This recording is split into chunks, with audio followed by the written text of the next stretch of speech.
Around the world and across the ages, this is the March 2008 edition of The Cavern Today, an Uru Live fan presentation and Dani Guild of Messengers affiliate. This is Marus, your dashingly handsome host for this podcast. It's a sad time for Uru fans, due to the announcement that Myst Online Uru Live has been cancelled and is soon to be closed, which makes for a second disappointment in the history of Uru Live. Sure, we've had Until Uru and Damala, but it was Myst Online Uru Live that we were depending on to fully realize the potential of Uru Live. It's hard to accept that the ride is over, but Uru has definitely had a good run, lasting in one form or another from its launch in the fall of 2003 until April of 2008, and for a massively multiplayer online game that never took in any monthly fees until its final year, Uru sure held a pretty strong following for its time in existence. If only this devoted fan following were enough for GameTap's projections for Uru or its growth. Though in a way, this obscurity, this inability to maintain mainstream status may even lend to Uru's charm and appeal. Not all things are destined for popularity, and maybe life is better that way. As we come to the end of Uru with you, our fans, at least until there's any more news, we bring you our 30-second podcast featuring news, a musical piece by Jeff Wise, a new Mawag thought, a long TCT talk piece debating the pros and cons of the ending of Uru, a musical piece by our very own Mawag, a That's Just Me, of course, piece by Sherry, and a few other surprises. We hope you enjoy Podcast 32, Myst Online signs off.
Hello, this is Nareem with your TCT News Report.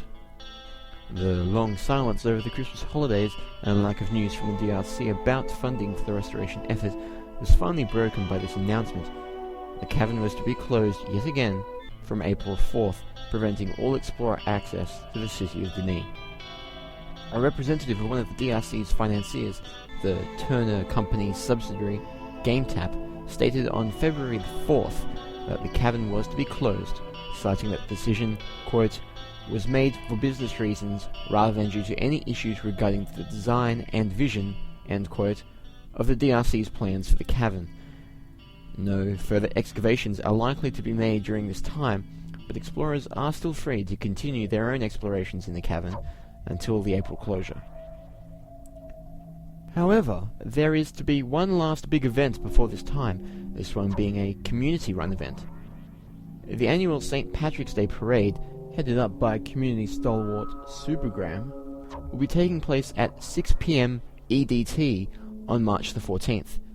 The parade itself will this year move through 7 hoods, the German Uru Meeting Place and Guild of Greeters hoods, along with Uru Obsession, Rebel Hood, and Amber Horizon Hood, before ending finally in the St. Patrick's Parade Hood. Music and commentary will both be streamed via TeamSpeak directly into the cavern. The huge event, one of the biggest in the Uru community calendar, has also frequently seen Cyan representatives, in particular Rand Miller and Ryan Wartsecker, take part. Finally, with the cavern closing down, many explorers have tried to find other environments in which to keep contact. many have turned to the growing, massively multiplayer online entertainment industry as such a place, with individuals in the community organising excursions to such games as Second Life and There. It seems that these trips may become a semi-regular institution. Further details can be found in named threads in the general discussion portion of the MOUL forums. Well, that is all the news to this minute. With this, the last news segment of the mall era, it shall be interesting to see which direction the community takes from here. For TCT, this is Narim, signing off.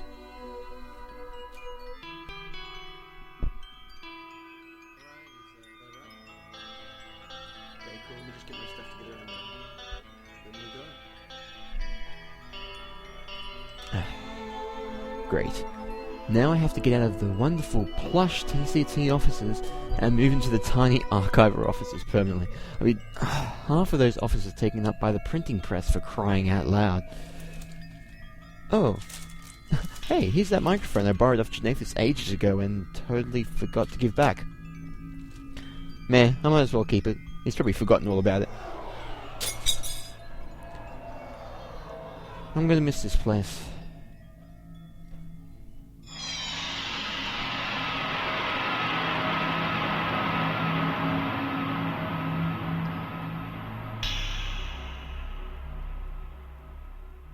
Thank you, Nareem.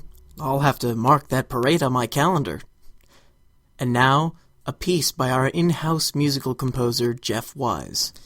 Now, this is a piece Jeff wrote specifically about the closing of Uru Live, and it's called To All the Stories Left Untold, and I hope you enjoy it.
It wouldn't be a podcast for the ending of Uru if Moog didn't have something to say about it. So without further ado, I give you Moog and his thought for this podcast. Hello again, this is Moog for the Cavern Today. Well, I'm sure all of you know by now that Myst Online Uru Live has been cancelled. Well, the gang here at the Cavern Today have decided to close up shop for the time being, so this is officially the last Moog thought that I'll be doing for a while. And before I go any further, let me state that it has been a joy and a true privilege to address all of you via our podcast. Thanks for listening. And thanks also to the staff here at TCT for their continuing support. Although most of us have never met, we've become something of a family, and I'll dearly miss our regular collaboration. And that brings me to our topic for this last editorial. What am I going to do with my spare time? Seems like if I wasn't working on TCT or actually in the cavern, I was browsing the various Uru forums, checking the TCT forum, reading up on the latest community news, and so on. It's really amazing that I was able to devote so much time to Uru, and that it was all time well spent. Which, of course, begs the question, what now? There have been some good threads on the MOUL forum discussing this very issue, but I thought I'd post some of my plans here, and yes, I do have plans. I'm not letting the cancellation get me down, no siree. First off, I plan to subscribe to our local daily newspapers, so I can check out the obituaries. And then I'll get our phone book, find all the names listed in the obits, and cross them out. There's no need to call them, obviously. That should take a while. Then I'd like to start a business where folks will hire me to dig around in their sofas for loose change. I figure if I get a 15% cut of everything I find, I can at least break even. Maybe. Oh, and I want to set up a stand on the nearest street corner where I'll take people's shoes and adjust the laces so they're the same length. I know there's a market for that. Then I want to start a stilt soccer league. You know, we'll play soccer while wearing stilts. Just like Uru, find a niche and fill it. Yeah. I may give my indoor baseball league a shot, too. If it pays off, I'll be able to replace all the broken furniture and lamps around our house. Then maybe we can find somewhere larger to play. And let's see, our backyard usually goes all brown in the summer, and this year I'll finally have the time to take a little paintbrush and touch up all the grass blades with green paint. Although that still won't take as much time as I was spending in Uru. And on that note, I need to do something about the old shag carpet in the bedroom. I hear shag's been out of style for a while, so I guess it's time to get down on the old hands and knees and work on that carpet with fingernail clippers. We'll be trendy again, and it should only take a few months. And I guess I really ought to go downstairs. There's a woman down there, and I think she may be my wife. It's been a while, and I don't recall for sure. I hope she's nice. Yeah, there's a whole world of new opportunities out there. I'll miss the cavern all right, but I won't have time to think about that while I'm detailing our lawnmower. For the Cavern Today, this is Moog, signing off. Well, thanks, Moog, for that, informative piece. As it is our habit to discuss the day-to-day goings-on in Cavern, we of course found it appropriate to blow off the lid of our length restriction we usually set on our TCT talk piece and just say everything we figure needs to be said in regards to the Uru closure. And I see them in the sound booth right now motioning that they're ready to get going, so without further ado I give you TCT talk. Well, hey, wait a minute, Oh, they're motioning at me because I have to be there. I'm sorry, guys, excuse me for a second.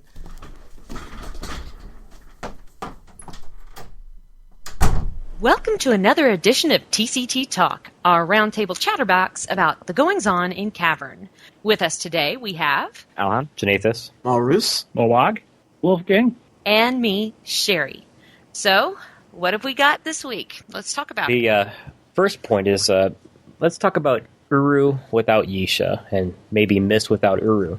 What do you folks think Uru would have been like if we didn't have Yisha or the tie to the Atris story? Would you have enjoyed it more or less? Do you think it flowed better? I think in a way it really is part of the same overarching saga. And I didn't mind the connection myself. I mean, so many of us got to know all the Myst worlds through Atris and Yisha, for example. And I didn't really mind the connection because it kind of tied them all together. Yeah. But it also it gave you different sides to the pendulum.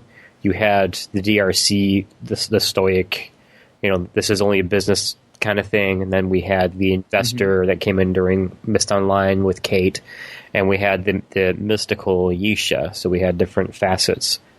But according to information I've come across, Yisha and the tie to Atris was actually not going to be part of the story. We were going to find the books as we went through the cavern. The place where this becomes a problem to me is it seems like Relto and the Relto book are kind of key to making Uru work. I can't imagine how they would have done it without those things there. Definitely. I agree. Yeah. I think so much of the story, especially with Uru, has been changed almost completely because of technical limitations. I mean, even as far back as the beginning, there was that post by Rawa where he said, yeah, in real life, linking books don't have moving panels. Yeah. The linking panels used to be, this big camera roller coaster ride, and then we get to the link location where it would spin. Fly through. And I think that in the long run, the theory was that it would just spin wherever it was, or it would be a live view of wherever you were, because in the books, more than once, they referred to looking at the linking panel to see what state the world was in. Mm-hmm. Yeah. Yeah. Yeah. It's like the security camera. Yeah. It's like a monitor of some kind. But they're not even like that in Uru. They're just pictures. Especially because they said that was the idea of just making it like that. They were going to make it more like just a picture of what's going on the age. But especially with Edergira, it doesn't change. It's just always daytime. Yeah. Even when you take in it, it's night. Or with Relto, depending on, it doesn't matter how many different changes you make to it, it's always the same. The most misleading one, I think, was Adonai. Yeah. Because you never understood why you saw that picture. What is this? Until the end. It was a literal picture of the age. It was just... Well, when you think about it, technically that's probably what it would show, though. When it was first written, it didn't have a gigantic mechanical thingamajig on it. So I think there's a lot of inconsistency between what we got in the books and what we got in Uru, and even what we get in the games as to what you expect what you basically expect the linking books to do and the technology to do. Well, there's things called Wingrovisms. The books happened in Tangiers and stuff. But certain things that have popped up, inconsistencies like Atris can originally see you on the other side of the linking book. Oh yeah. Yeah. I mean, We've never seen that happen after that, but that was that was such a crutch to make the Myst game work that somehow that should have, in my opinion, stayed with the series in some shape. Or even the whole Cirrus and Akinar thing, but that was never explained how. Or in Riven with Gen looking into the book and saying I don't know why you thought you would release me, when it does that. When I got Uru, I really didn't know the Atris storyline. I had not gone through what everybody else had gone through. And you have to think of this as the point of somebody who's brand new to the Myst franchise, and they are now being able to participate in Uru. Okay? It makes no sense. The whole Yisha thing, you're playing catch-up. And you're kind of playing catch-up, which is cool. But it's, you guys are going from the standpoint of, okay, there's no Yisha. Okay, this is what we've got. And for me, it was just giantly confusing the entire time. Am I still with you guys? Yes. Okay, I heard that point. Even for me as a kid when I started playing Uru, because I was in middle school when I was doing it originally, and it was still really confusing. Like when the expansion packs came out, by the end, I'm like, what just happened? I'm standing here. What? To me, it was, who are these people, and should I care? It really was. It was, who are these people, and why should I care? Yeah. So the second half of the point, Myst without Uru. This is an argument that I've seen on the forums structured somewhat. There was a very long thread on the Ubisoft forums about somebody said, is anyone else depressed that Myst 5 is going to be like Uru and that it's real-time 3D with the Uru engine? And he says it's... Oh, that was one of the biggest discussions. Yeah, and in the early days. And his whole point was that real-time 3D just doesn't come close to the rendered, more static but more realistic imagery that we're used to in the Myst games. And certainly doesn't. Here's my take on this. In the end, as Myst Online was starting to look like it just wasn't going to float in its current iteration, I begin to think, if you guys are not going to be able to put out Riven quality, why are you really doing this? I mean, whose dream are you feeding? Because to me, it's a disservice to the series. Yeah. And if you look at Myst and Riven, Myst it wasn't as extremely amazing as everyone made it sound in the beginning. Before its time, it was, as was Riven. But even with Riven, with less sales than Myst, I mean, the writing was obviously on the wall then. So, which is probably why they wanted to shift. But a lot of people want to stick to, like, Myst 1 through 4 as like their canon, because those are the real time rendered stuff, and they want to just pretend like the Uru stuff didn't even happen. Yeah. Well, I can see Myst existing without Uru, because I kind of address them differently, because Myst is obviously a one-player, even just beyond the standpoint of one-player game versus more than one-player game. There's an actual time gap if you actually pay attention to the story, and it's such a wide gap that really you can almost count some different things. Because all the games, all these beautiful games, are like, I suppose, quote-unquote, a backstory from the perspective of people playing Uru. But I kind of think of Uru as being like a far-flung, like, epilogue, almost. I hate to say it now, but it is kind of a tack-on. It's a great idea. I love the idea. It's almost like a Lord of the Rings book, not written by J.R.R. Tolkien. Yeah, kind of. There you go. It's a good thing, but it's just not quite what we're looking for, I guess, would be one way of putting it. When you're brand new to the Myst franchise and you're doing this through the real-time 3D that is Uru, it's confusing. The story is confusing because you don't know. I mean, I spent, you guys know, last summer, I did the Myst Reader. And everything got fleshed out, like, in 2 seconds. I understood exactly what was going on right up till then, because I went back, played all the games, and I think Uru was kind of their way of revitalizing the franchise, because you had to play catch-up, so therefore you had to get the Myst Reader, you had to get Myst, Riven, Exile, Myst 4, Myst 5. You had to play catch-up. And I think that was a way of, in a business mindset, of self-perpetuating the series. Well, I don't think it was meant to be in development hell for as long as it was. I mean, I think it was intended. No, I don't think they would willingly put themselves through the amount of trouble that it seems they've had. They were behind in a 5-year learning curve, okay? They started this in, 98? And now we have 2008? Okay, they have, first off, there have been online worlds that have been around since, 98. And, they've been building their communities and learning what works for their particular world.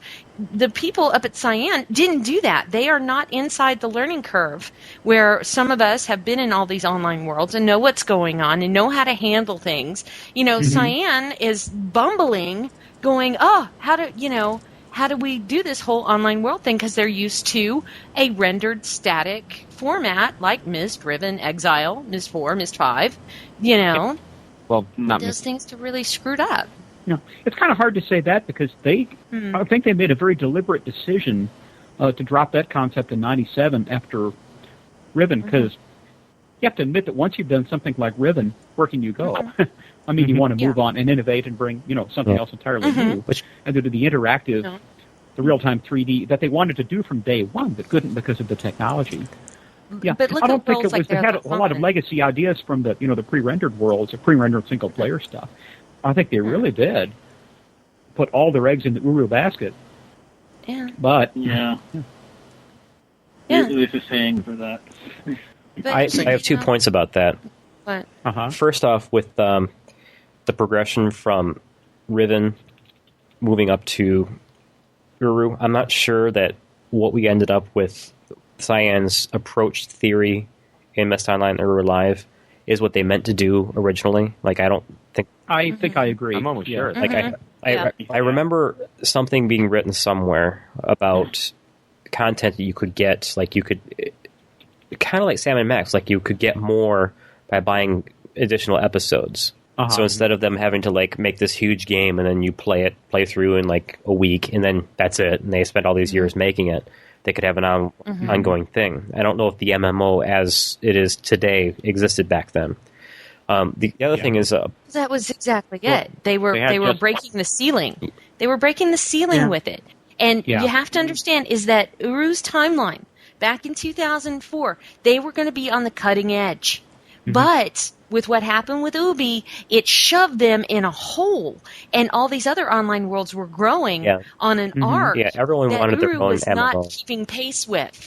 There's another problem, though, is something, if you follow the industry at all, you'll notice that a lot of MMOs have come and gone from just development. Yeah. They didn't even get released.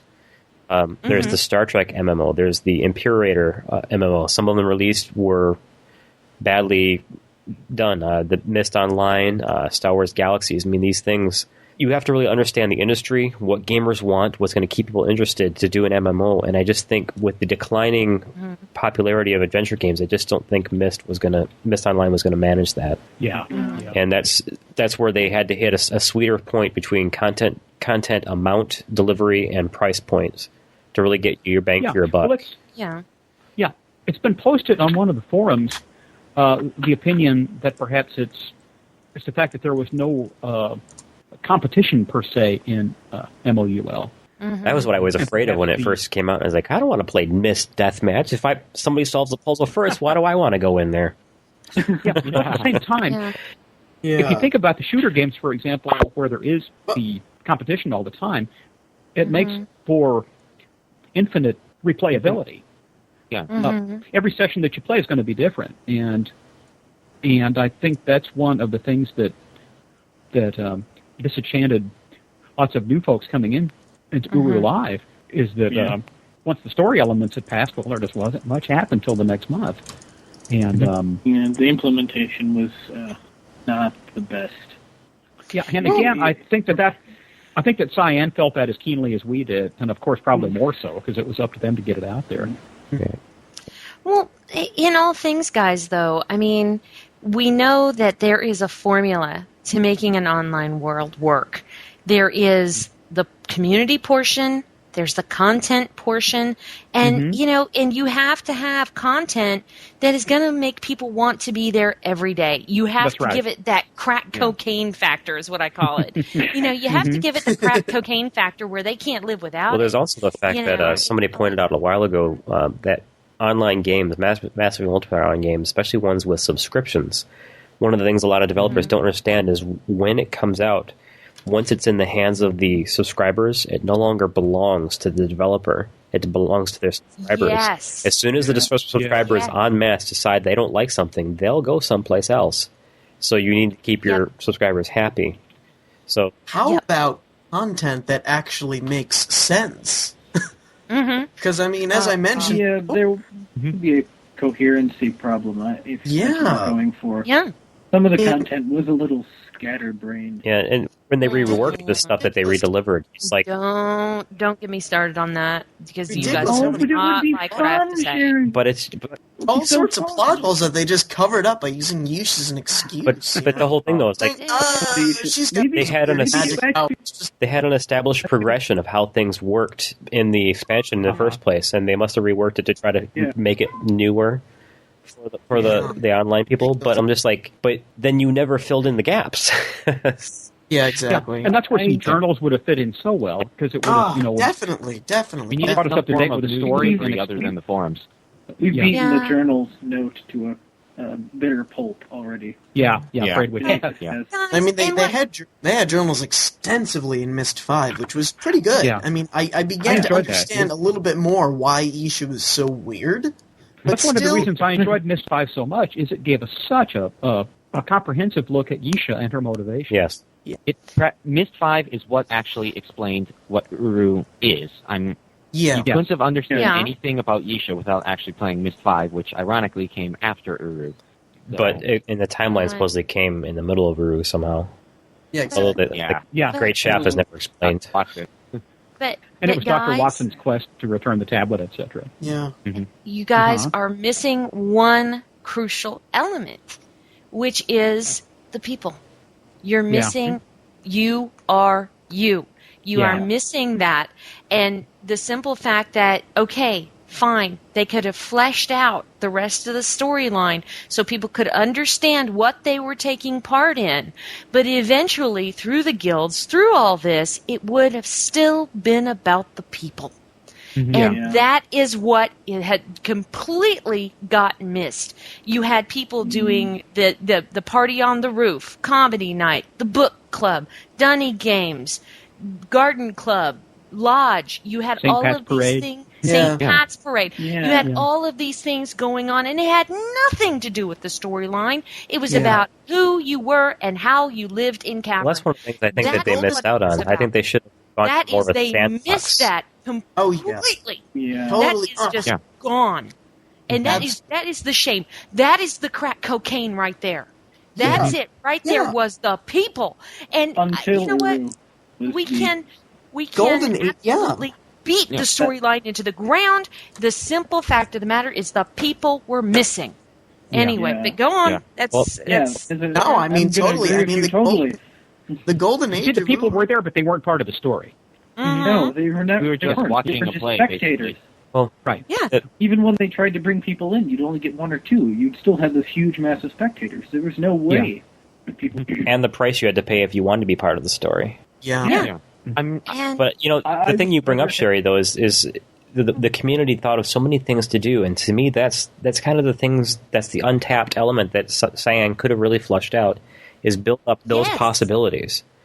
You know, yes. And I think it was their intention to eventually bring that in. now, by that I don't mean user created content so much, but give us ways to interact in large groups in areas, not necessarily like the Garden Ages where we had to do that puzzle. And if Oh, God. I mean, that was nice, but it was kind of a joke. And- I mean, Yeah. We still didn't know why. and Yes. What we done. There was not no why. why. and it was kind of fun, no like when why. you get that sense of accomplishment, but you get to the end and like, I get this piece of a donut for this.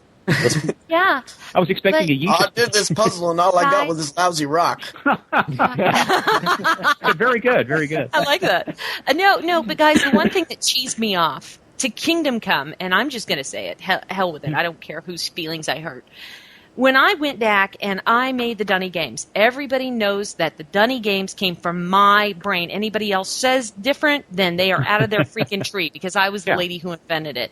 And the one thing that has cheesed me off to Kingdom Come about this whole thing, I'm watching them fumble Uru again, and where are they knocking on my door? Are they knocking on any of the people's doors who came up with this fabulous content for the community? Did they knock on a single one of our doors? Because you know what? I made it work. I took a month and gave people 12 events, had them doing things. I mean, the cavern was absolutely electric. That's the point I just made. They didn't understand that the MMO belonged to the community. They still thought it belonged to them, and that's where. Why weren't they knocking on my door? Because you know what? I am an unending source of imagination and content. Believe me, you get me Well, this whole sat community down and is. yeah, and that's just it right there, Moog. It's Uh-huh. not just me. It's you. It's everybody. I think Cyan did intend fully to capitalize on that creativity by providing the tools, as Rand has talked about for months and months and months, to allow us to really contribute something. And let's not talk about age building so much as just the means somehow of impacting the environment. Yeah. Making things happen. Yeah. Of like And adding objects, affecting the environment in such a way that we can build our own storylines. Yeah. And existing ages, for example. We are the storyline, guys. Yeah. We are the story.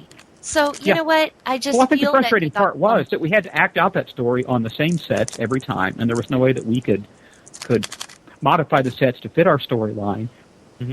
But they could have given us environments with no puzzles. They could have done 15 million different things, and we would have handled it, digested Here's something it, I've shared with and made it our own. Moog. Moog, remember that Cumulus thing I showed you? Yeah. Okay. Oh, that was This is wonderful. something that Cyan could have done that would have brought hours of enjoyment to the community that was so possible in Uru. This demo thing, Quest 3D, I think it's called, that I showed Moog. They have a bunch of 3D demos that I guess this great software that makes it really easy to write these 3D environments to show off your new condo or whatever you're trying to show clients or whatever. And they created this thing where there's this fantasy world where they had a big crystal in the middle, and was surrounded by 4 headstones with 3 symbols each on there. I walked in and I'm like, this is so Myst-like.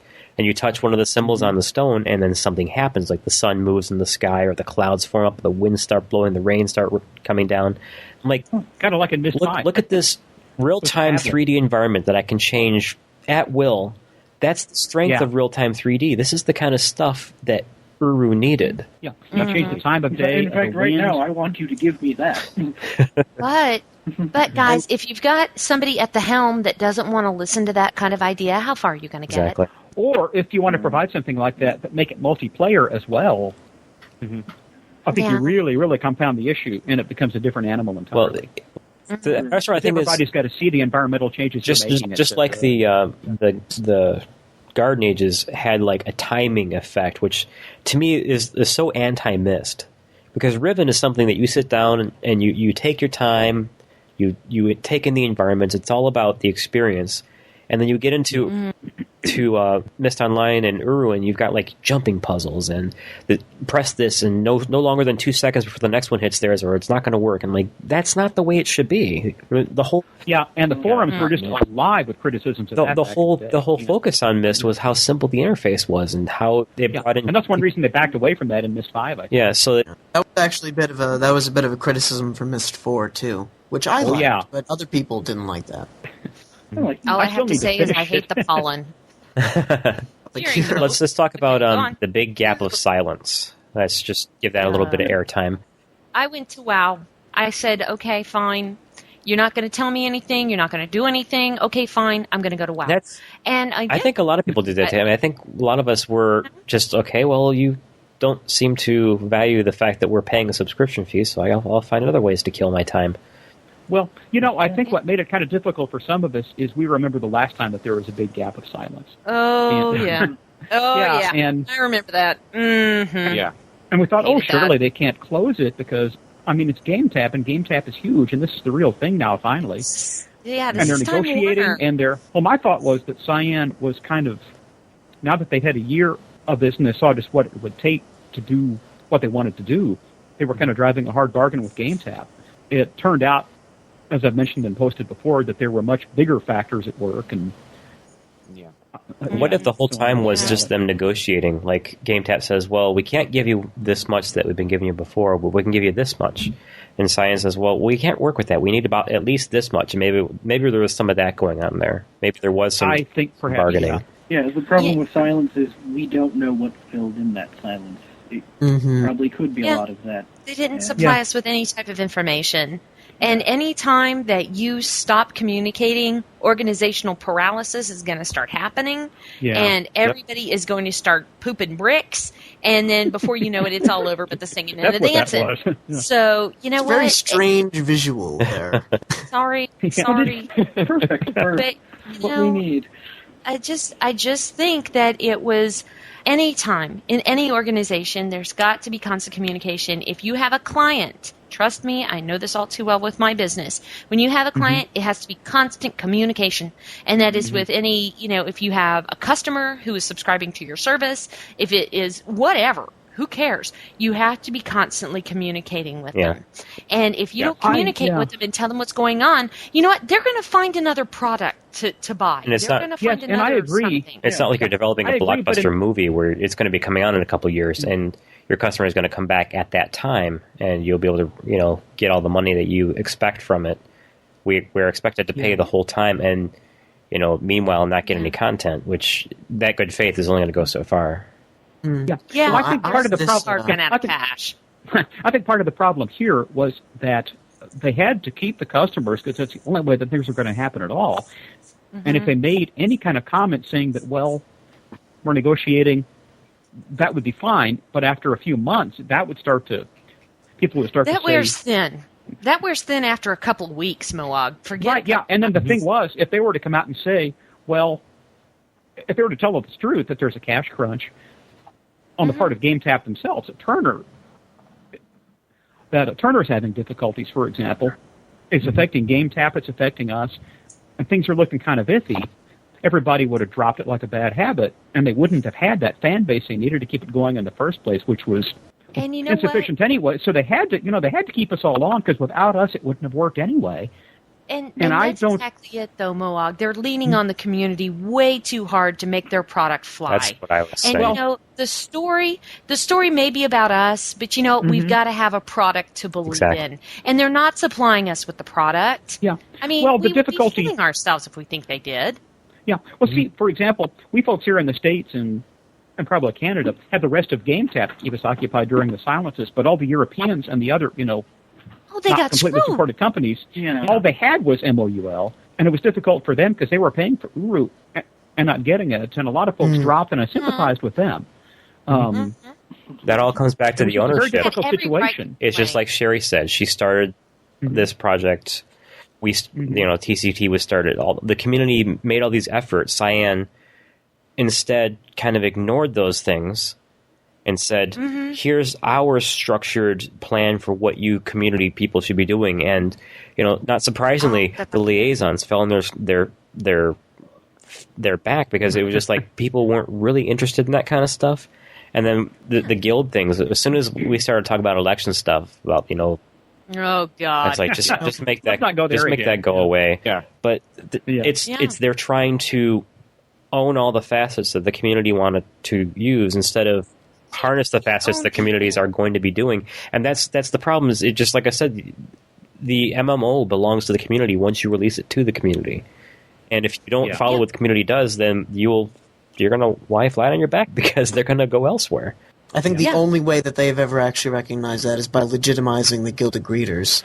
I mean, that's the which happened so long ago, Ever. Yeah. And maybe that's because they had the luxury expense at the time to do things like that, and now they just don't. Maybe that is a limitation, but it's like when they brought up the guilds and everyone was saying, what kind of potential the guilds had. I'm like, we can't affect the game at all. God.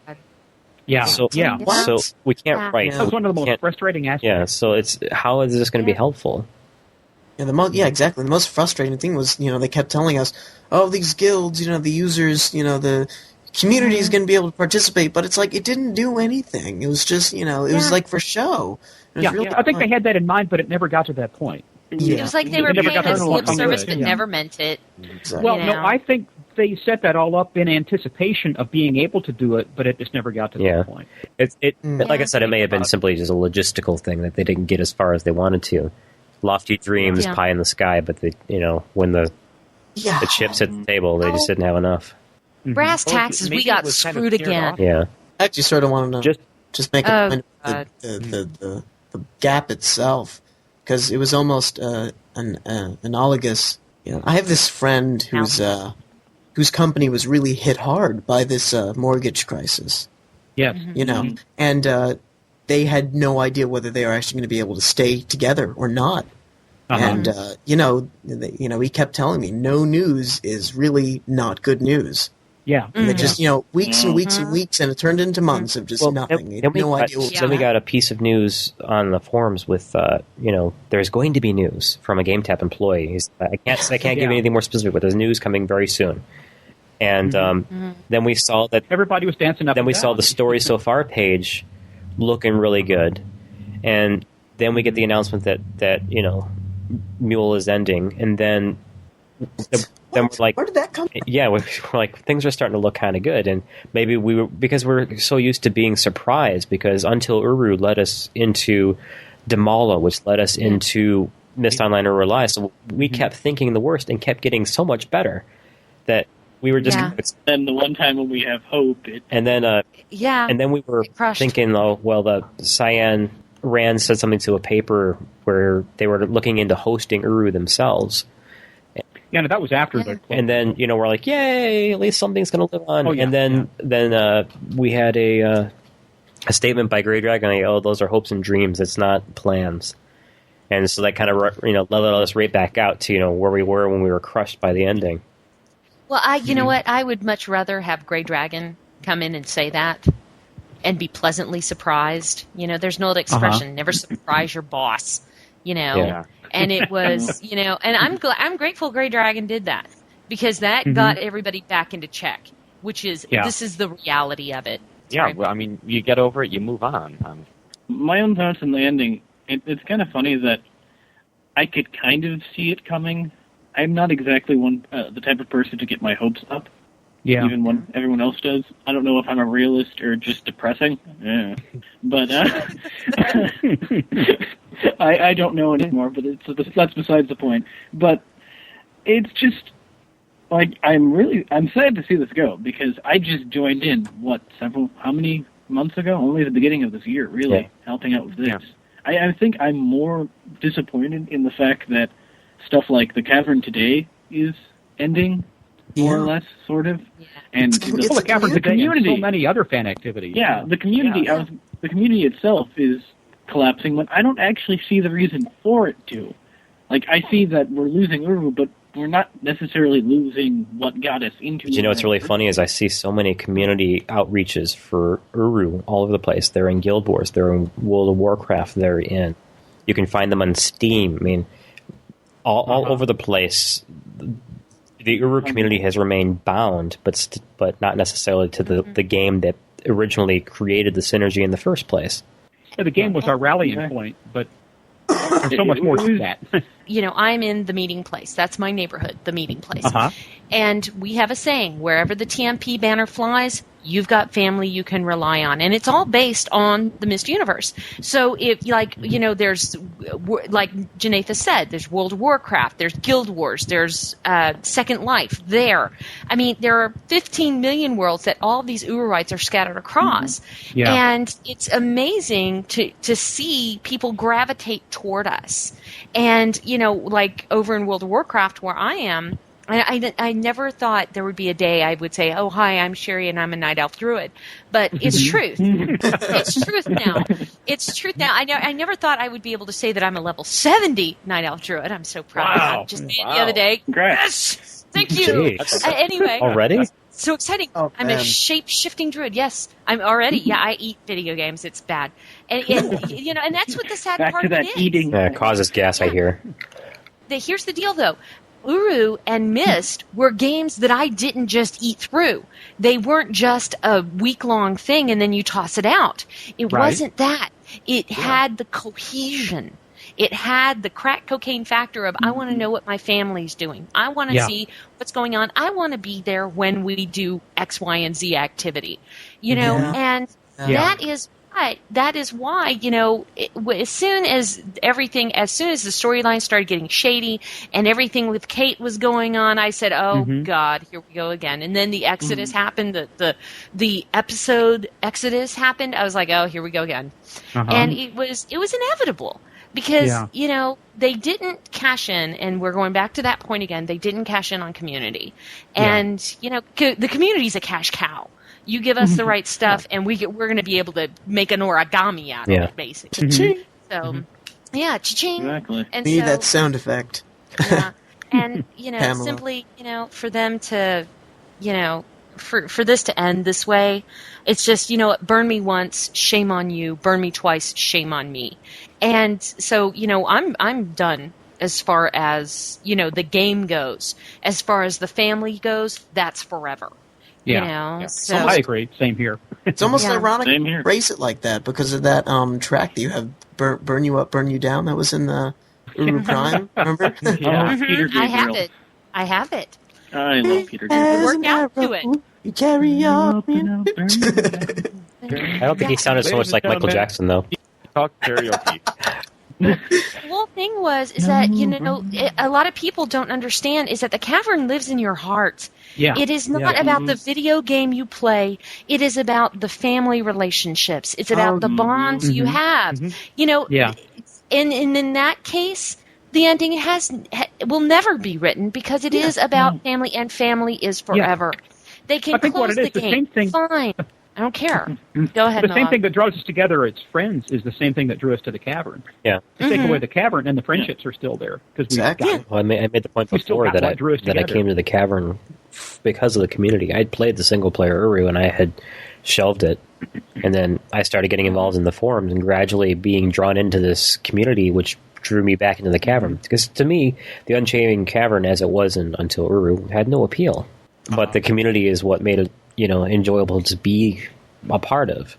And it's a shame that some of that magic was lost in the transition to Myst Online. Yeah. It's really just... I mean, I'm It sure willing wasn't to. intentional. Do you think it's possible that Until Uru actually killed Myst Online because of its repetitiveness? Do you think? I mean, it's something a little different, but No, because I think a lot of the new folks that came in, and the new folks that really were to be the sustenance of Myst Online, Uru Life probably hadn't ever been through Until Uru to know. Yeah. No, I don't think so. yeah, good point. You know, the thing that I always found amazing was that Until Uru, you know, and I began to realize this the more we played Uru Live, you know, Myst Online. Until Uru was really almost more fun than Uru Live ended up being. Even though there was no content. The community was there, the community ran it, you know? And I'm going to interject Yes. really They were quickly. I'm going to agree with you Now- there, even though that leads to some funny stories. And in Until Uru, I never even got to play a lot of it because I was having incredible computer problems. So almost within I mean, me 15 too. minutes, I would be dead, and I'd have to log in over and over. But I kept logging in over and over. You mentioned having so much problems, you know, but it was even in Uru Live, because there was so much, like, technical issues with Uru Live that, like, Until Uru didn't have, mainly because there just weren't that many people that were doing it, which was fun, True. because it allowed people to bond better, you know? But, like, anytime there's a big event going on, like, you know, when Dr. Watson came in, you have these moments where, oh, God, I'm going to go face the wall so that I don't log out now, you know? Just, you know, oh, God, here we go again. That's exactly. We could have called, like, you know, we've got, like, Uru could have been live for the first episode, and Until Uru for the middle, and Myst Online, Uru Live, the search for more content for the final episode, because that seemed to be all that anyone was rapidly trying to get a hold of. Like, oh, where's the new stuff? Where's it at? Point me in the right direction. And so a lot of the focus changed. I'm paying for it now, therefore give me new stuff. Exactly. You know, give me what I'm paying And for. if you look at it, There is WoW, a problem. WoW is free, only, guys. it's what, $16 a month, $15 a month? 12. 12? Holy cow. Okay, so they're for $2 more per month. As far as like content wise, how would you percentage say Uru would take up of WoW? What you've seen through your level 70 progression? Through my level 70 druid, it would have taken me, because remember guys, I eat games. I don't go slow like some people. I absolutely see through it. Dude, guys, I take 2 books from the Western canon a week, okay? I'm a media junkie, okay? So I am an extreme case.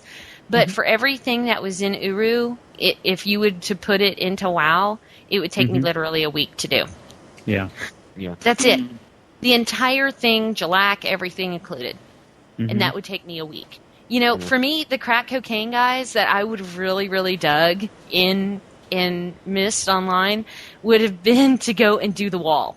My God, I checked it. You know, just that- bring it back. I mean, what?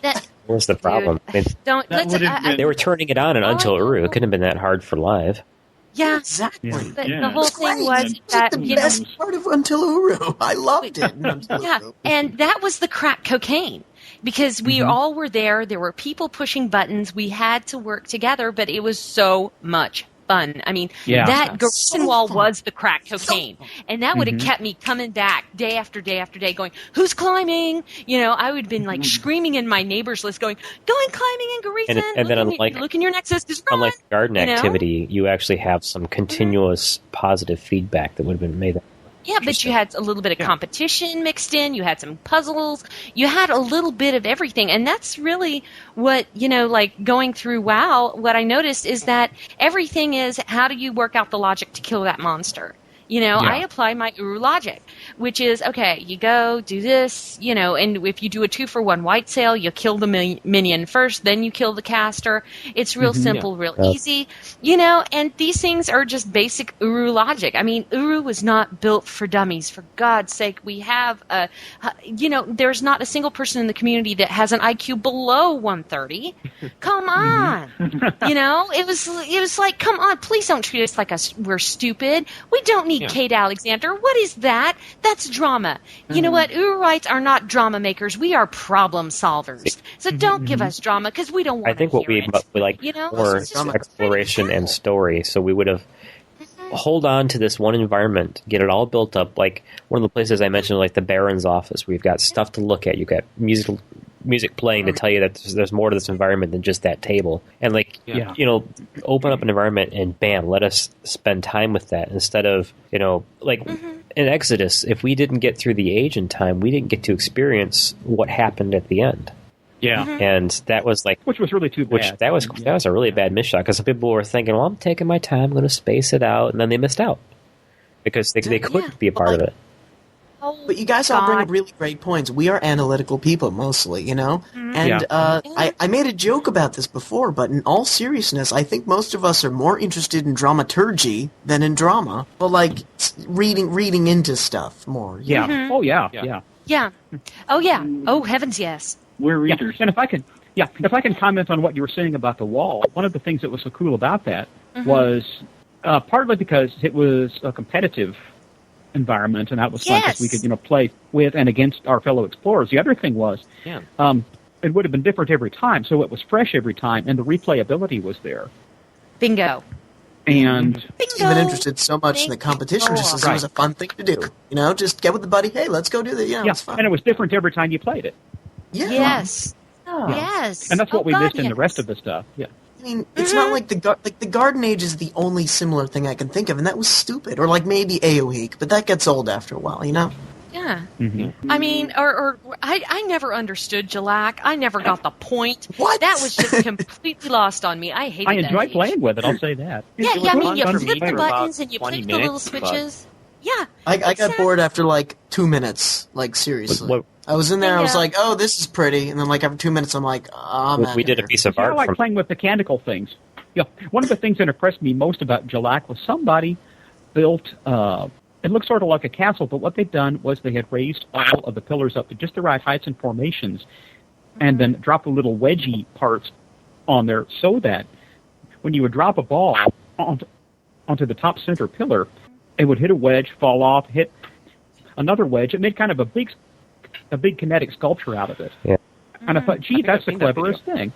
Yeah, that's really cool. That was really cool. But the thing is, but only to say that there were things you could do in Jalak. Now, I've always loved mechanical things, and so that part of Jalak appealed to me. Favorite age in the original Myst, mechanical age. Seriously. Dude, well, I mean, the whole thing is, give us another roller coaster, what was it? Amateria. Amateria. I love Amateria. Amateria. Let it give us 4 or 5 cars end to end, and let us all get on it together and hold up our hands and go, woohoo! Roller coaster type. The Arcana tram just doesn't quite do it for you. The problem with Jalak to me was when we tried to do our cover art for the podcast where we actually mentioned Jalak. We had 5 people in there, an unbelievable lag. Yeah. And so it's not like we had a moment we were kind of going crazy with dropping all the little blue things. We were kind of can't seem to stop. But even still, even when we stopped and tried to I think Moog, you were a part of that with us too. We were trying to get the picture just right, the right angle, the right viewpoint, so that we got the right perspective and everything. And I was still I can't believe how laggy this is.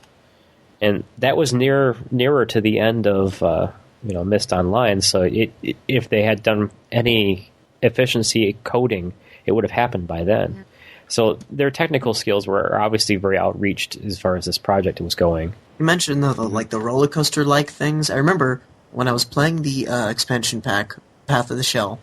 At the very end, I get into the ball, and you're going across it, and I said to myself, you know what? For the first time ever, this really resembles a Myst game. Just all of a sudden, I'm not sure why. I didn't really realize it, but it was because it was the, riding in a thing, going by some sort of scenery thing that was in Riven. More cinematic. Yeah, it doesn't seem like you need that a bit more. You're used to it in Myst, you're used to it in Riven. It sticks out as being such a interesting thing. The semi-steampunk sci-fi factor that Myst has.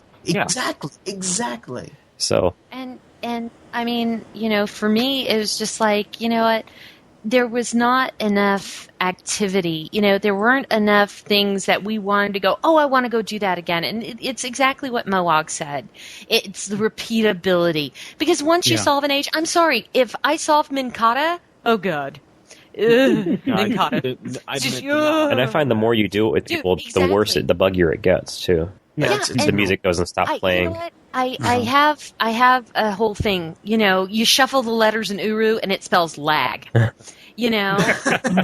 it's just one of those things that I've been to there and World of Warcraft and Second Life. I've been all these other online worlds and there's no lag. You're running at 50 frames per second. There are 500 people in one place. No lag whatsoever. And I was like, how is this possible? And, I was talking to Susie, and God knows I love that woman with all my heart. Susie's the leader of the Meeting Place neighborhood.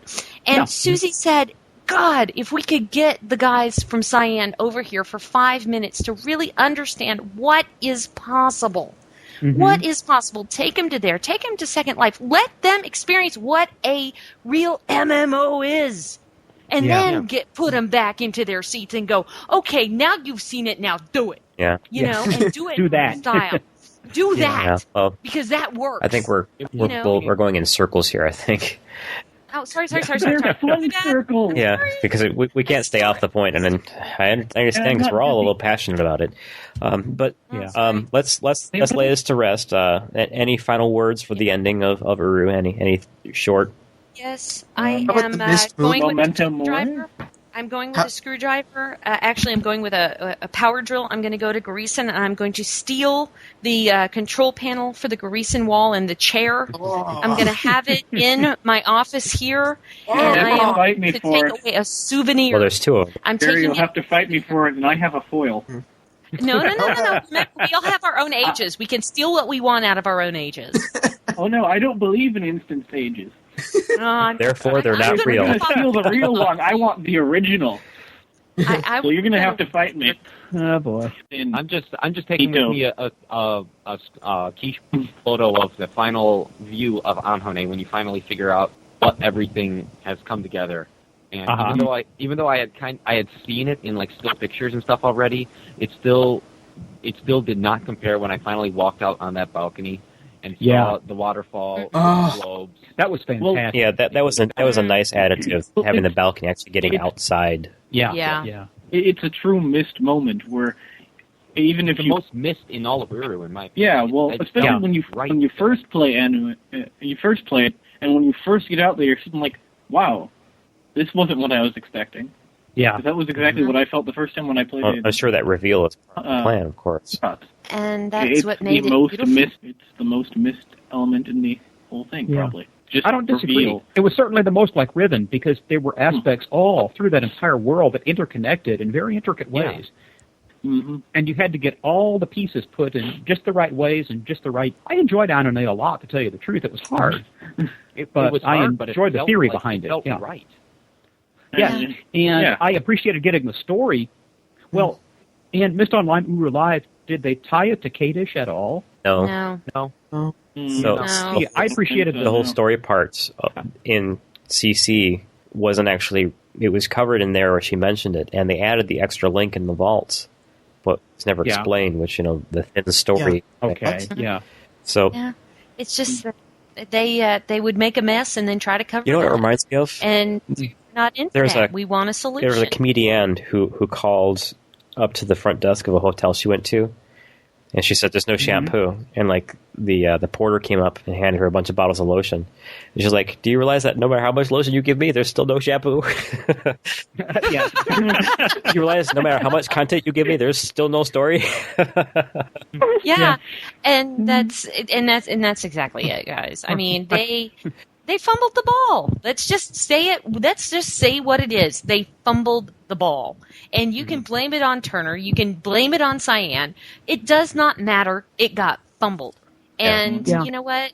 And it's time for the offense to come off the field, defense to go back on, and, let's move on. Yeah. Yeah. And, that's kind of hard. It's kind of a hard fact to swallow. And I'm not going to actually, maybe they fumbled it, but I'm not going to say that because I've met some of those people, and I know that this would have been the last thing in their minds. But they were so sincere about this. And they probably were. It's just, who knows? It's probably just an amalgamation of a lot of missteps.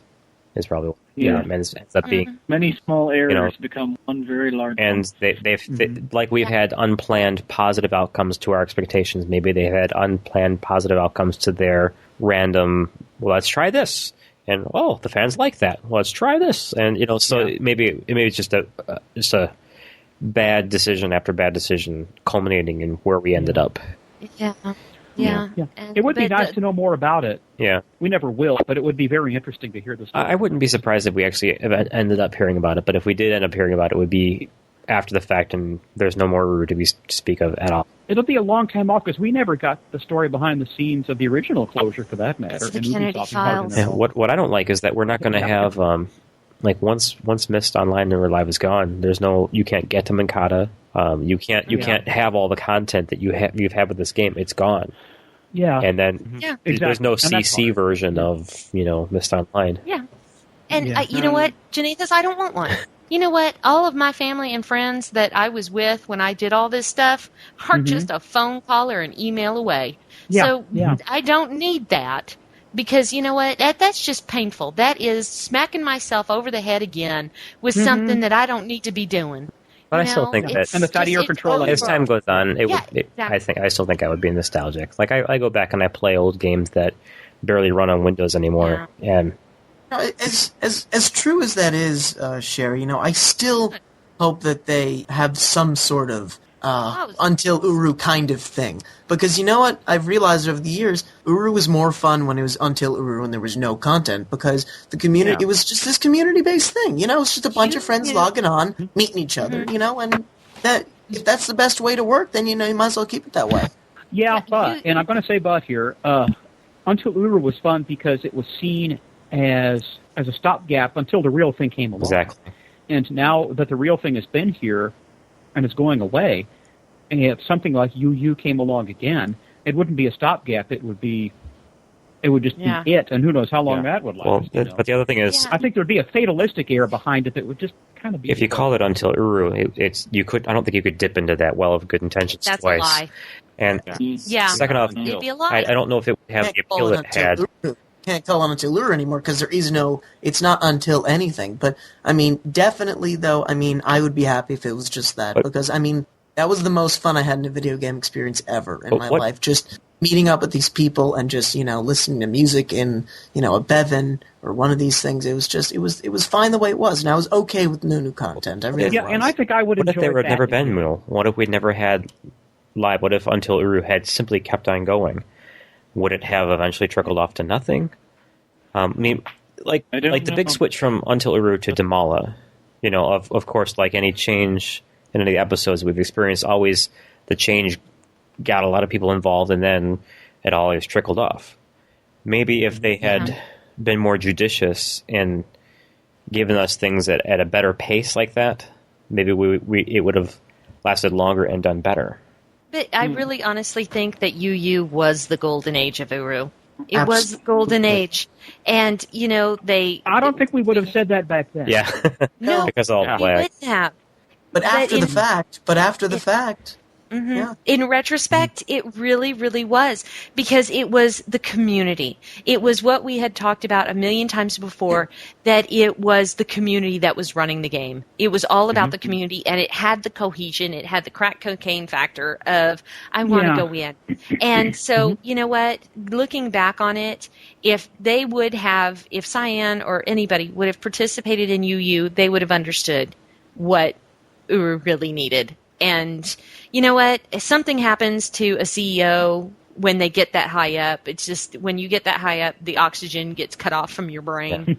And, and that's when you have poor decision making, and that's when you have things like that. That's when you fail. Yeah. Yeah, and I don't really see it that way myself, but I will say that that back when Uru was first conceived, there wasn't such a thing as Bear or Second Life, where you can go and can set up an avatar and can control so many things. Was EverQuest even around then? Yeah, it was. But maybe you can affect your environment and your person in so many ways. And now that those games are out there, anybody coming into Myst Online Uru Live, for example, it's going to be will primitive. basically see what's missing compared to Second Life or things like that. And it was easy for a long time for us to say, well, we have a story, and there's not such a thing in Second Life or right.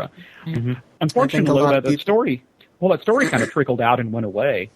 And so we didn't have much of a story. So what really was there? I mean, and I hate to say that. I guess I'm just playing the devil's advocate for sake of an argument here, because I still enjoyed coming in. Yeah. But I'd never been into Second Life or there, so I didn't know, and still don't, all the things you can do in those worlds versus Myst Online, Uru Life, where you really couldn't do a whole lot besides just social. I think that's part of the problem with Uru that Sherry mentioned earlier is the cult factor. Is a lot of people in Myst Online Uru Life. It is. It's a cult world. They're not gamers like Maris and I play games outside of the Myst series of various different genres, and we don't entirely identify with everyone who forms what would be the cult factor in Uru. Yeah, and I do. Yeah. I don't know about you, but I do. Well, the whole thing is that it is a cult game. I mean, not everybody is going to get it. I mean, we're talking about 2% of the population here, guys, at most. Yeah. We're talking about 2% of that, the high IQ, high analytical factor. Okay? We'd be kidding ourselves if we think that a 12-year-old that loves first-person shooters would get into Uru. I mean, we'd be lying to ourselves. It is a cult thing. Yeah, and to be fair to Cyan, I think the competition changed a whole lot since Uru first came on, to the point where there are online worlds out there, persistent online worlds, where you can do so much to affect the environment. Yeah. That's another trick is when you're developing a game based on your production cycle, you need to know where the industry is going to be when you get there. Right, and I think that Uru's been around for 10 years now, and a lot has changed in those 10 years. If they could totally retool it, one of the things with the gatherings and the social things that people did, Uru needed to have more of a sandbox nature if it was going to be flushed out in that sense. But it didn't have to be all about that. It didn't have to be The Sims 3 Uru. It didn't have to be quite like that. Exactly. But give us a little more of this, a little more of that, allow us to go in other directions. You see the community tugging at the edge of the envelope, just slice it open, let them go. Yeah. And, then that's the whole thing that I keep falling back to, is that they were behind. They are way behind in the learning curve about what makes online worlds work. And, but in their defense, a lot of people are. It isn't just them. Yeah, but, for me, though, come on, Janathus, you know how I work. And that, I'm always high level and always going to the next level. I'm always doing that. It's always, okay, well, you're doing this, but why aren't you going further? Because I am that big of an out-of-the-box thinker, but I'm also a visionary that understands implementation. So, you have to be, and there are so many people, the CEOs of these online worlds, just crack me up to no end, because you see they're these grand visionaries, but they have absolutely no people skills whatsoever, so whenever they stick their toe in their online world, they screw it up. It's like, great, you've had your vision, that's wonderful, now give it to the people who understand how to make it work, and I can do the vision, and I can make it work. So for me, as just an armchair quarterback, I'm banging my head into the desk going, why aren't you not seeing this? And my husband's like, Sherry, if you go into business, my God, woman, we would be millionaires. And I'm like, baby, don't ask me to do that. Don't ask me to do that, because I would never come out of the office. You would have to intravenously feed me, because I would constantly be pushing all of my programmers. I'd constantly be pushing all of these people going, no, I understand. I love your idea, but let's go further. Where are you going with this? Community people, tell me, what's the community doing? Because if the community isn't digging on this, we need to go somewhere else, And, for me, it's just I know community side so well. I understand management that well. And I'm just angry that everything has just gone kerflop again. Okay. All right. Anthony posted on the site that Cyan had a Myst movie in the works. I'm like, crazy. There's no way.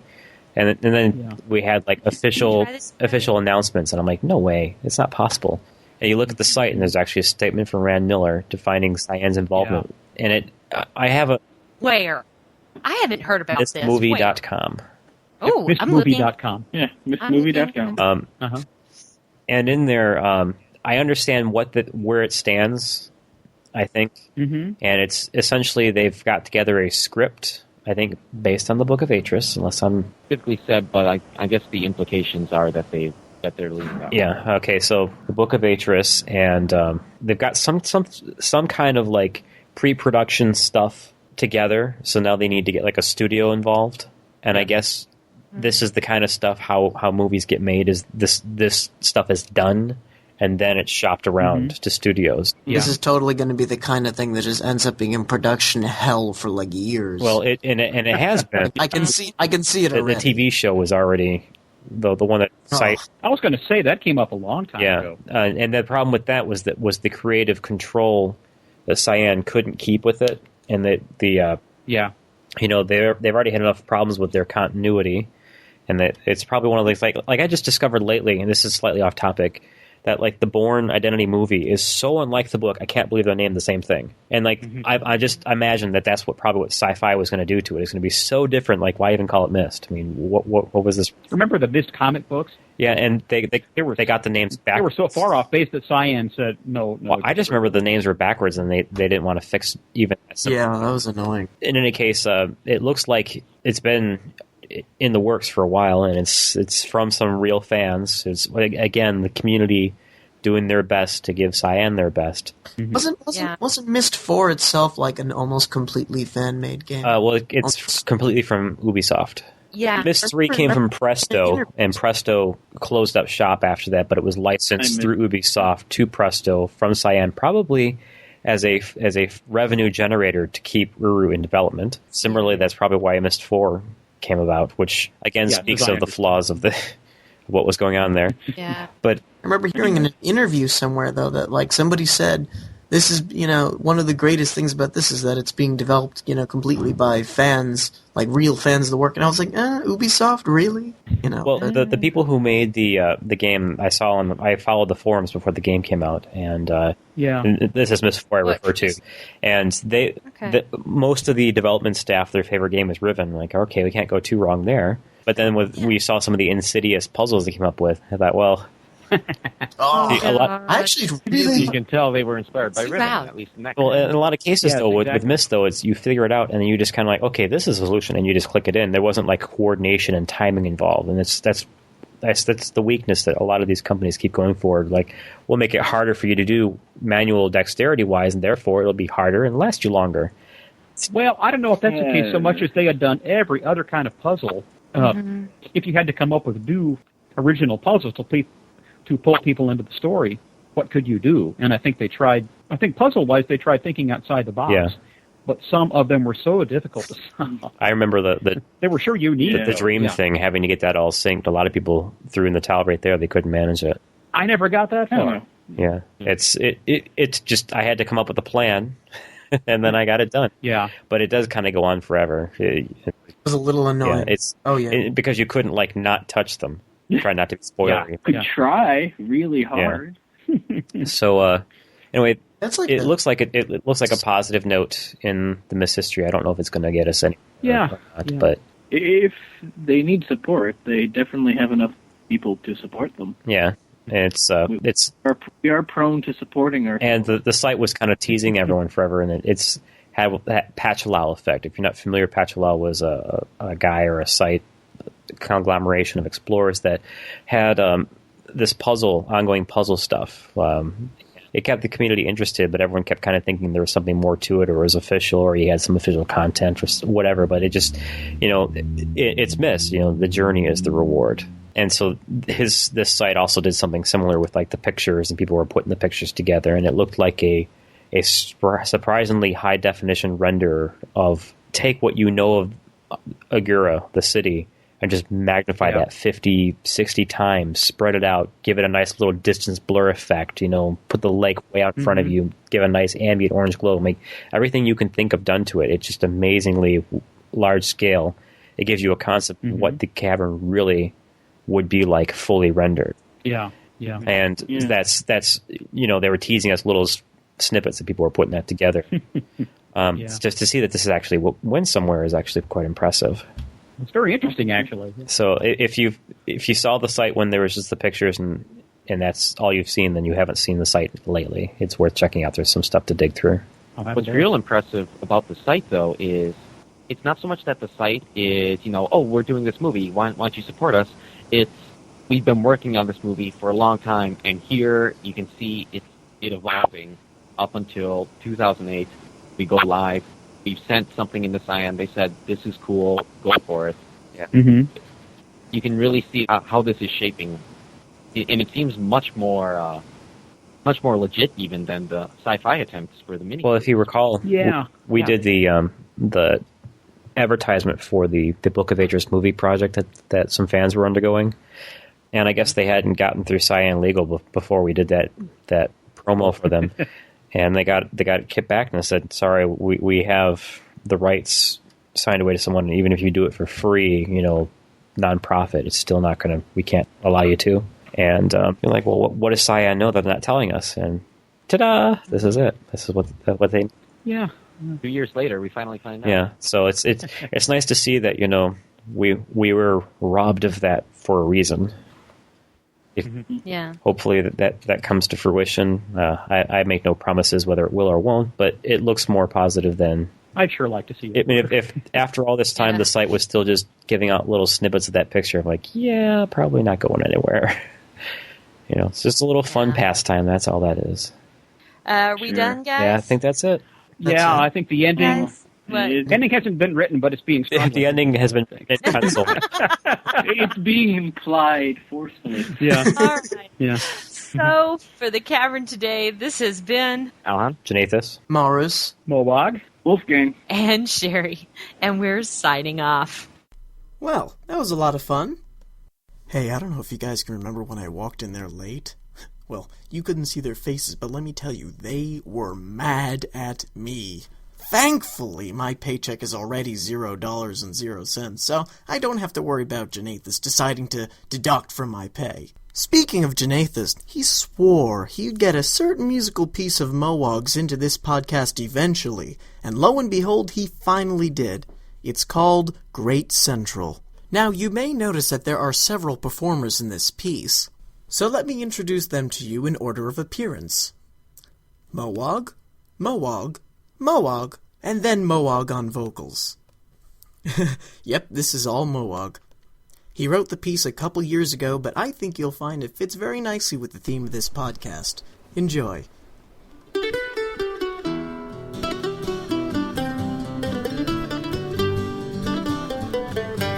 The Great Central Railroad that ran through our town is now just a memory.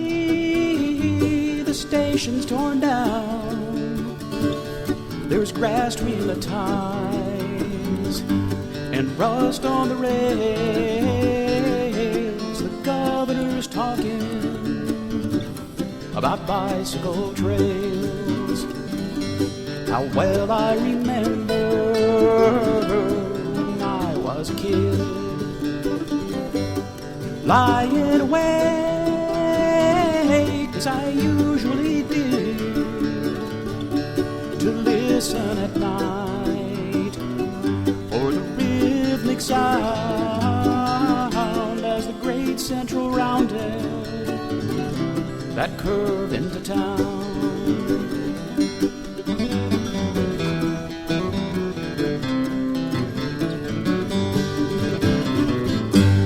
I'd watch from my window and thrill at the sight of that thundering diesel. Its brilliant light would cut through the darkness like stolen sunshine, through the flaws and the cracks in that small town of mine. And I thought of the travelers asleep in their berths, going somewhere exciting, and I thought, why on earth would I want to stay here when just down the line was a city so bright and so big and so fine.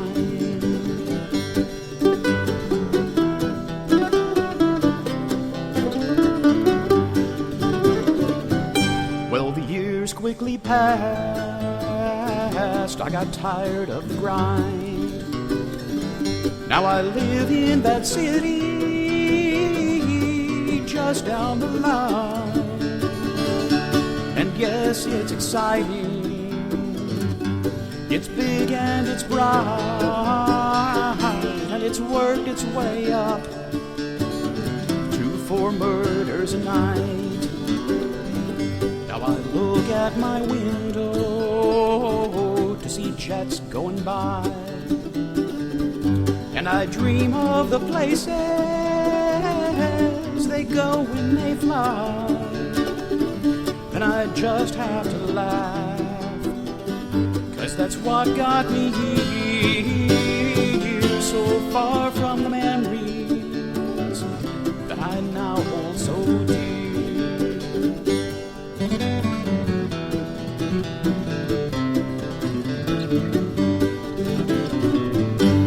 Once more let me walk down that overgrown track, far away from the streets and the guns and the crack.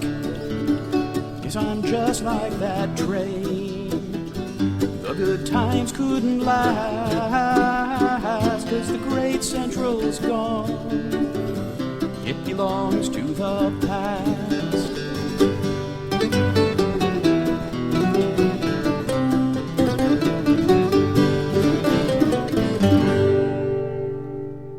Thanks for that, Mowog. And thanks to Nathis for finally getting this great piece of music into the podcast. Now, there are so many thoughts for this podcast, we couldn't even get it all out through that conduit we call Mowog or through the TCT Talk. So here's Sherry's take on the closure in a little piece we like to call That's Just Me, of course. Hi, everyone. It's Sherry again for the Cavern Today. I've been sitting and thinking about what I wanted to tell y'all about in my final segment. In truth, I've mulled over everything, from why we're at this point again, the gamut of emotions that I'm going through, and all sorts of other stuff. So in the end, I think I'm going to do what I do best, talk about common sense. After all, that's what my segments have always been about. Okay, so here we are. The announcement has been made. For the second time now, I go through the death of Uru. You know what? There were some valuable lessons to be learned from the first time that we did this, so those lessons should be common sense by now, don't you think? Okay, now let me be clear on this. For those of you going through this for the first time, I'm really, really sorry. I know how you're feeling. But now you are going to benefit from the experience of the people who have gone through this before. Now, I'm not going to cry. You know why? Because I'm an Uruite. I'm tougher than the stuff that these big game companies can dish out. I've been here before, so been there, done that. So if there's one thing I know, is that Uruites adapt, improvise, and overcome. We're tough stuff and a very cohesive community. So now I want you to grab a Kleenex, I want you to dry your eyes, blow your nose, and let's get down to brass tacks. Crying time is over. Let's talk about preparedness. We've got roughly how many days until the cavern closes? Now, for those of you who are going through this for the first time, you are very, very lucky. Why do I say that? Because the folks around you who have been through this before were only given a week before the plug got pulled last time, and you were handed 2 whole months to wrap up your affairs in cavern. Now, what affairs should you be wrapping up? Oh my word, you have a ton of work in front of you. Thank goodness you are from a world where problem solving is the community's greatest asset. Back in 2004, when my family in the Meeting Place neighborhood went through the Great Death, our mayor, Susie, had a brilliant idea. She asked for volunteers to act as emissaries to go out and look at all kinds of other online worlds so that we could move there and stay as a cohesive family unit. 2 emissaries came back, one offering Second Life, the other offering there.com. We had our choice. Susie decided on there.com, but part of the family that enjoyed Second Life got permission to put up one of our TMP banners there. You know, we have a saying in our family, where the TMP banner flies, you've got family that you can rely on. Do you know that TMP covers so many different worlds, from World of Warcraft to There to Second Life to Guild Wars to Jiminy? You name the world, we're probably in it. Point being, though, is that Susie was prepared.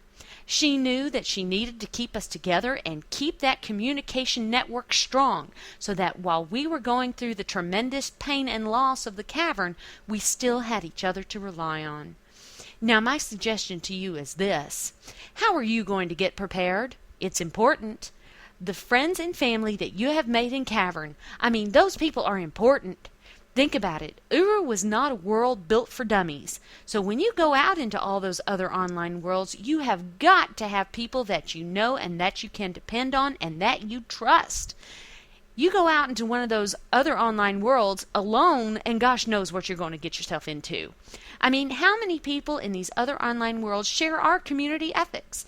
Those things are important to think about. So you have to stick together. Stay with your family. Now, you also need to start exchanging email addresses, start shopping for other online worlds, find out which worlds are the most affordable and the most applicable to your needs. Find one that you like. That is how you get prepared for the Exodus. Remember, they might be shutting the cavern down, but they can't shut our family down. It's time to adapt, improvise, and overcome. So excuse me for sounding like your mother, but I want you to dry those tears, pick yourself up by your bootstraps, and get moving. The cavern lives in my heart. It goes with me everywhere I go. When I look at snow-covered mountains, I see Arcana. When I see dry desert terrain, I see the Cleft. When I look out my window at Red Rock Canyon here in Las Vegas, I think of Gira. The cavern is all around me. It has shaped who I am. It reminds me that I should never have malicious pride and that I should live by the 7 virtues that Uru has taught so well. The cavern will always be in your heart. Now go, clean out behind your bookcase. I know that I personally have to get a ton of snacks out from behind my bookcase. Pack your backpack, don't forget your new shoes, and get ready to commence on an unforgettable journey. You will survive, and you have the ability to call yourself an Uruite. Wear it proudly, for it is an indelible part of who you are. But then again, for the final time, that's just me, of course. For the Cavern Today, this is Sherry, signing off. Thanks, Sherry. Well, the cavern is closing, and that means we gotta close up shop here in the studio, too. Most of the TCT staff has already packed their bags, and, well, I better get started on that, too. And I don't know who's gonna clean up the scraps of metal and random bags of Donitos that used to be a vending machine. That is, until Janathus taught it manners. But I better get started on this stuff.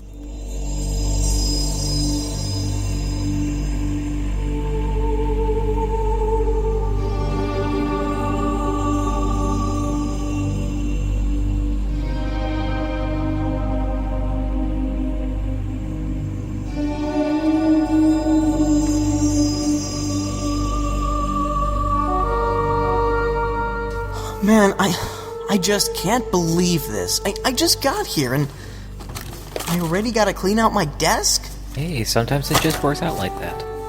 Well, sure, but after all the waiting, I thought I found 2 things that I really could enjoy. Which were?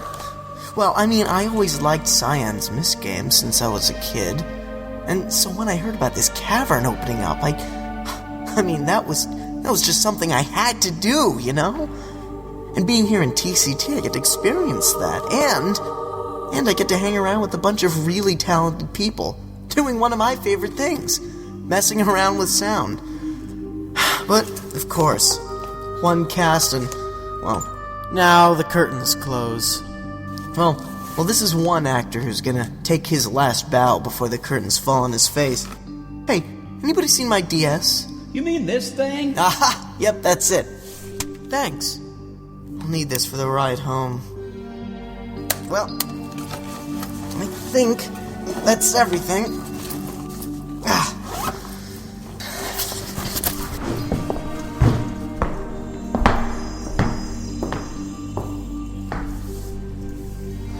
Take care.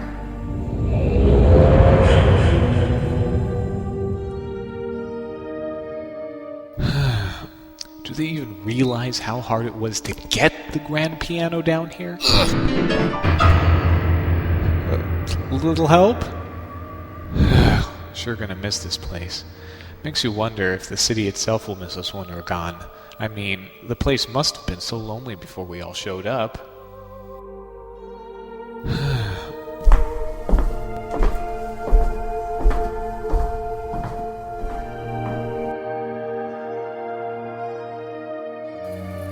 Just when I finally accumulated enough junk on my desk to raise the question if I even had a desk, everything goes up in smoke and we close up shop. Just my luck, really. At least it looks like that's the last of it. Really wish I had more time to help out, too. A true pity. But when you look at it another way, it's really not over in the least. Memories don't die so easily, and endings are very rarely written. Regardless, time to ship out. Take it away! I wonder if I used correct postage.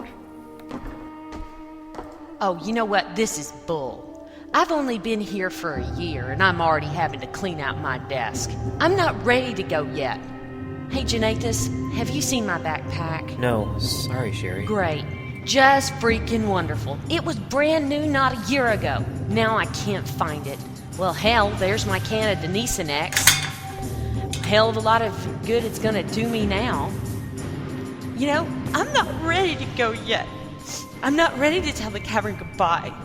Why couldn't they sell it? What in hell were those pods about? Why are they doing this to us again? Why? Want a cool collect-flavored Donito? Sure, why not? Last chance, right? Well, heck, I'll be right back. I'm gonna go to Relto and grab the 24-pack of Pepsi I was saving for the celebration of Season 2. You know, that might wash those Donitos down.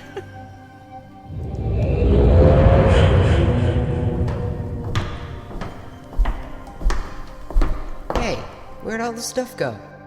Guys? Hello? Anybody there?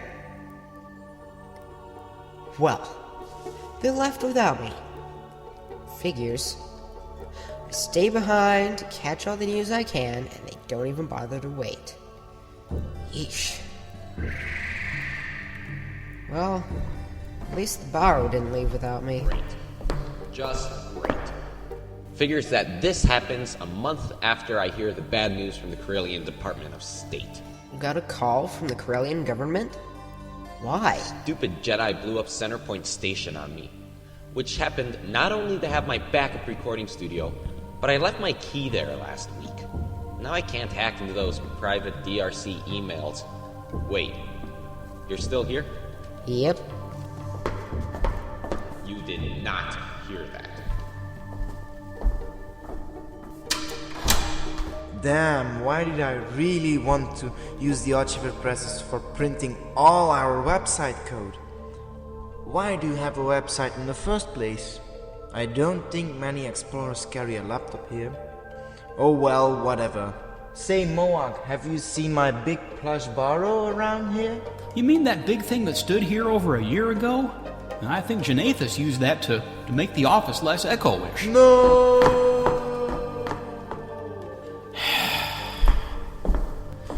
Hey, Tora and Echo, are you all packed yet? Tora! Hello? Oh, she must have left already. Oh, she left her lucky cricket. Come on, little guy. You can come with me. Oh, leftover Mad Lib scripts. Well, there's her microphone. No wonder we never heard her. Oh, man, it's amazing how much stuff you can accumulate in 2 years. If I knew I'd be packing up my desk, I'd have started a long time ago. Let's see here.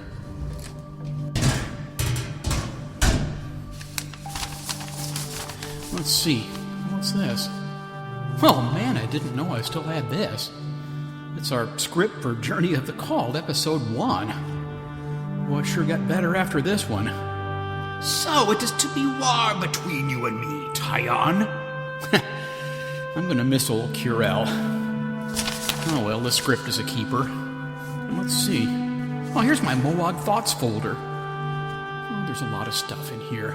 Who ever thought I'd find myself doing on-air editorials? Oh, those sure were fun, but that rap thing I did for the Miracle Wrench, what was I thinking? You know, I'm seriously going to miss all of this. It was amazing enough having friends in Uru, but to join up with some of those friends and form a podcast production company was seriously cool. Well, who knew it would last 2 years? And who knew it would end like this? Oh well. Who knows if our end has truly been written?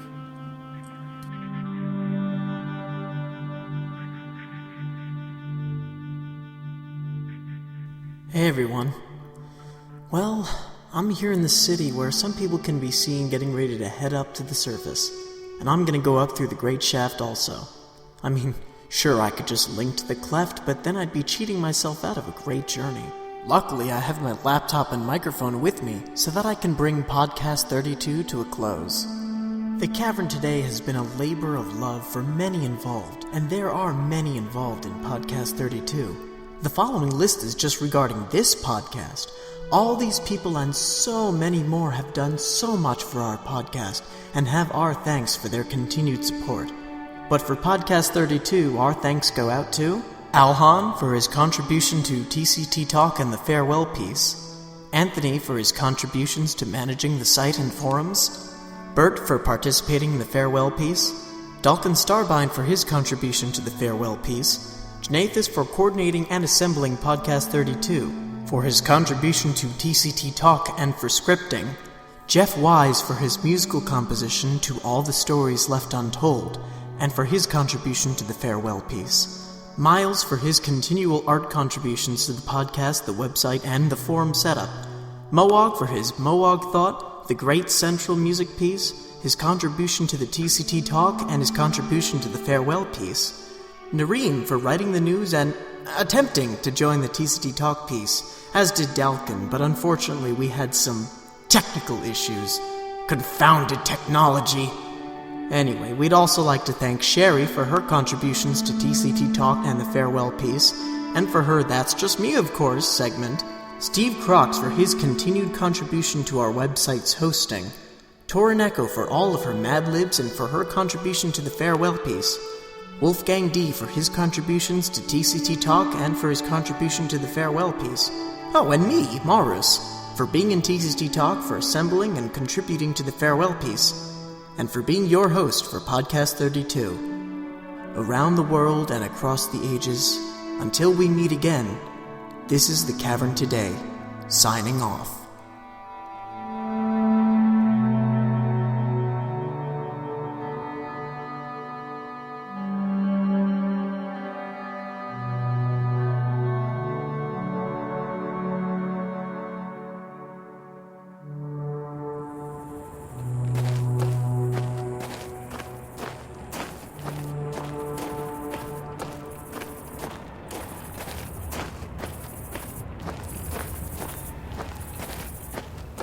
It's strange being here on the surface, heading away from the cavern. It feels like I'm being forced to leave a part of me behind.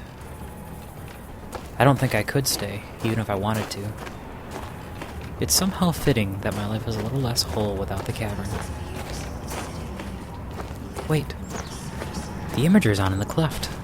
Someone must be down there.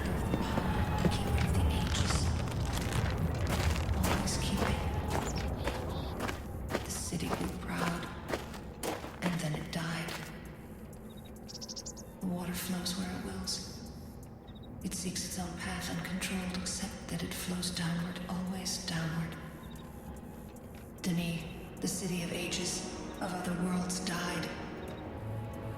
But now it breathes again, it awaits. Some will seek that destination, but you should seek the journey. It's as a fine tapestry. Maris, I see I wasn't the only one with a touch of nostalgia. Oh, hi, Janathus. I guess there had to be some point where I'd run into someone else in the cleft. Strange it hasn't happened before now. Anyway. Yeah. I was listening to Yisha's first message again. I guess when you reach the end, you start to think about the beginning. So, where are you going to go now that it's all over? That's just the thing. The more I think about it, the more I'm not sure that it is all over. How can it not be over? The cavern's closing. The DRC pulled out a while ago, and the last of the explorers are likely to trickle out sooner rather than later. Yes, but I'm not sure the call is directly tied to other explorers, the DRC, or events. I think it's more personal, and therefore more resonant than that. Time will tell, but I'm not ready to give up just yet. I truly hope you're right. I'm going to miss the cavern today, and answering the call. However, it's simply time for me to focus on other things. I do hope you keep in touch. Hopefully my key works all the way up in Michigan. It works across ages. I'm sure it can work across our planet. And I will make sure you're kept up to date. Maybe there'll be some big news in the future. You never know. Well, I have a long hike before I can get to the bus stop. Getting around Earth isn't as easy as all of the dunny ages. Goodbye for now, and good luck, Morris. You too, Janathus. And to think that 4 years ago I stood in this very room and thought I was the only one called. How wrong I was. I know now that the cavern lies not in the self, but in the community. And I know, cavern or not, the connections with people I've made on my journey will never be severed. Well, as for right now, I have to start hitchhiking.